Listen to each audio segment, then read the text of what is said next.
Pemirsa, akibat diguyur hujan, jalan yang baru diperbaiki untuk menyambut kedatangan Presiden Joko Widodo kembali rusak. Padahal pemerintah Provinsi Lampung sudah menggelontorkan 99 miliar rupiah untuk perbaikan segera jalan rusak.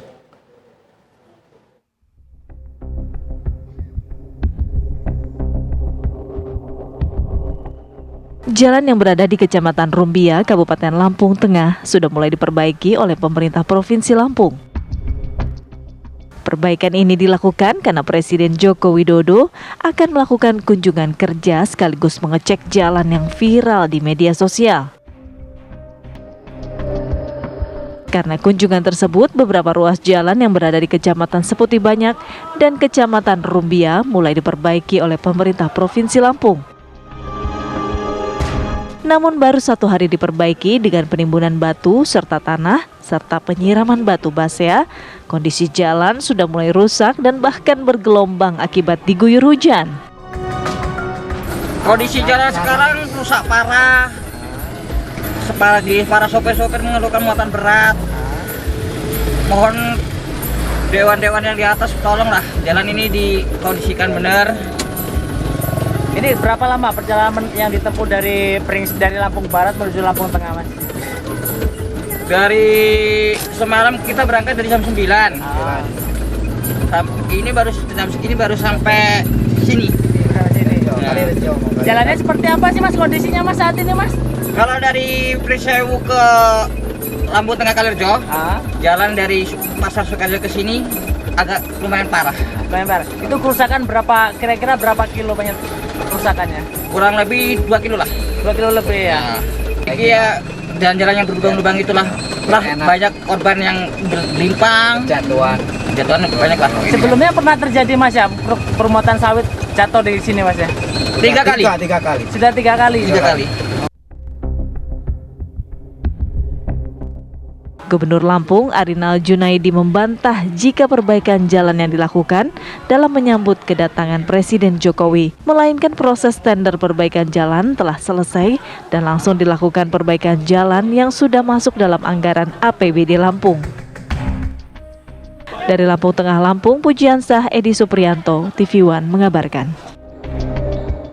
20 warga negara Indonesia menjadi korban tindak pidana perdagangan orang TPPO di negara Myanmar. Keluarga korban yang berada di tanah air berharap pemerintah memberi kepastian perihal kepulangan anak mereka dengan kondisi selamat.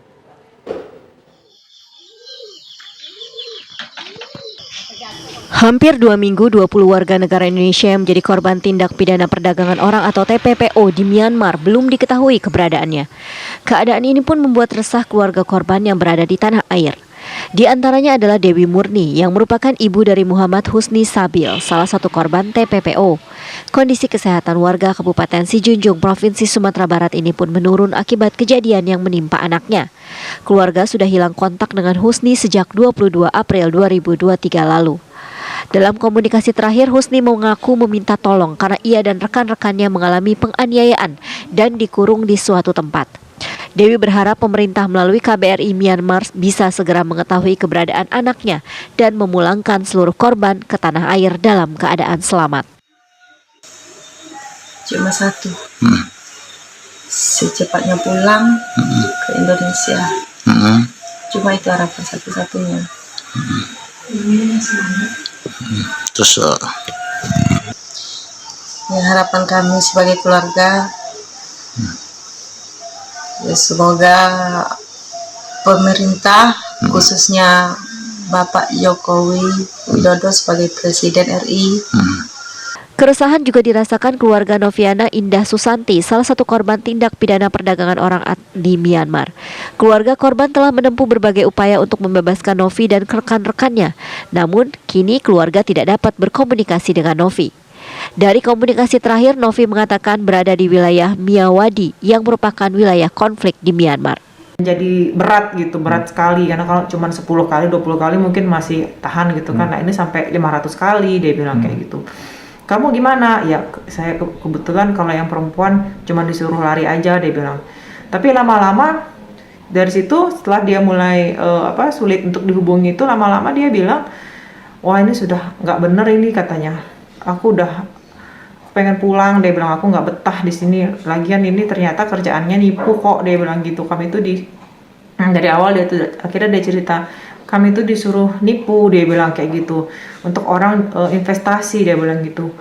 Gimana ya, aku nggak nipu, aku yang kena, dia bilang kayak gitu. Tapi ya lihat ntar deh, dia bilang gitu. 20 warga negara Indonesia sebelumnya dijanjikan berangkat ke negara Thailand untuk bekerja di salah satu perusahaan sebagai tenaga ahli komputer. Namun naas, bukan janji yang ditepati, mereka justru dipekerjakan di Myanmar sebagai operator modus penipuan online. Hingga saat ini kasus TPPO terhadap 20 orang WNI sudah ditangani oleh pihak kepolisian negara Indonesia bekerja sama dengan polisi Myanmar. Tim TV One mengabarkan.